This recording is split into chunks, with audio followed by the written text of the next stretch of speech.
महाकुंभ यानी सनातन धर्म के धर्मावलंबियों का सबसे बड़ा मेला। ऐसे में तीर्थराज प्रयागराज में हो रहे इस महाकुंभ में साधु संत महंत तो पहुंच ही रहे हैं, लेकिन हिंदूवादी संगठनों के बड़े चेहरों को भी इस महाकुंभ में आते देखा जा सकता है। हालांकि 2 दिन शेष है, लेकिन तैयारियों का जायज़ा सब ले रहे हैं। विश्व हिंदू परिषद के अंतर्राष्ट्रीय संरक्षक दिनेश चंद्र भी महाकुंभ पहुंचे और यहां उन्होंने वैष्णव संप्रदाय के सबसे बड़े अखाड़े यानी दिगंबर अखाड़े पहुंचकर महंतों से बातचीत की। इस दौरान उन्होंने एक्सक्लूसिवली IBC 24 से बातचीत की और सनातन बोर्ड की मांग पर जो हिंदू धर्मस्थल हैं उनको सरकार के नियंत्रण से बाहर रखने की जो सनातन बोर्ड के साथ साथ मांग की जा रही है उस पर बड़े बयान दिए। जो बातचीत दिनेश चंद्र ने की, आइए आप भी देखिए।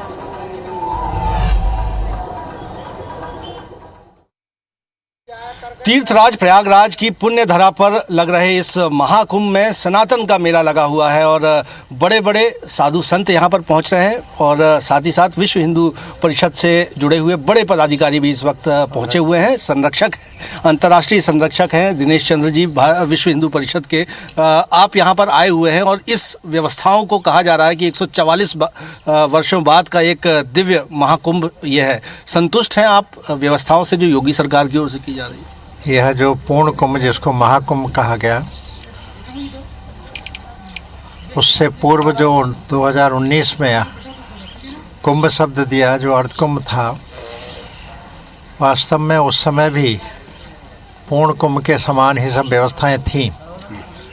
धीरे धीरे व्यवस्थाएं जम रही हैं और काफ़ी अपने ढंग से जो पूज्य संत महात्मा विदेश से आते हैं, तमाम अपने अपने अखाड़ों में स्थापित होते हैं, वो सब भी व्यवस्थाएं जम रही हैं धीरे धीरे करके।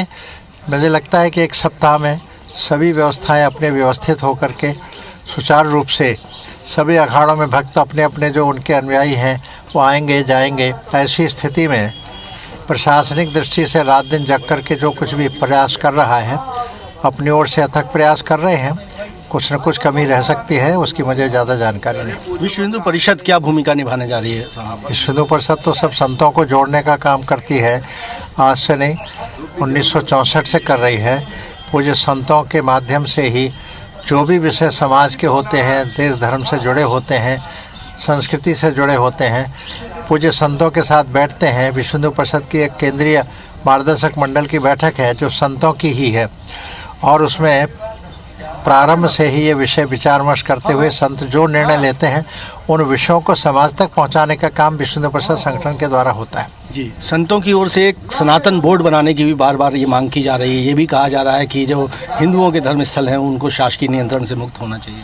वास्तव में तो विश्व हिंदू परिषद ये प्रारंभ से ही जो सरकार के अधीन, राज्य सरकारों के, सेंटर का इसका कोई लेना देना नहीं, लेकिन राज्य सरकारों के अधीन दक्षिण में जो अधिकतर मंदिर अधिग्रहण किए गए, जहां हिंदू भक्तों के द्वारा समर्पण राशि, हुंडी राशि और उसके कारण से फिर वो सरकारी खजाने में जमा करना और उसको फिर सरकारी नौकरों को देना, अन्य अन्य स्थानों पर खर्च करना, इस पर हमेशा विश्व हिंदू परिषद विरोध करता आया है। मौलाना मुफ्ती शहाबुद्दीन रिजवी ने ये कहा कि ये वक्फ की क्षेत्र में कुंभ लग रहा है।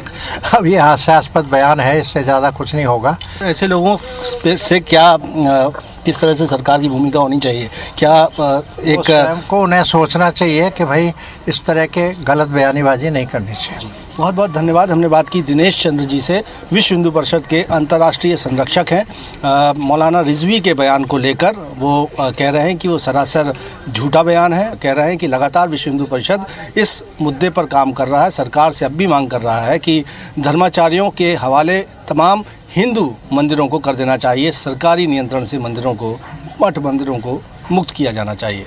कैमरामैन अखिलेश के साथ विजेंद्र पांडे, IBC 24 प्रयागराज।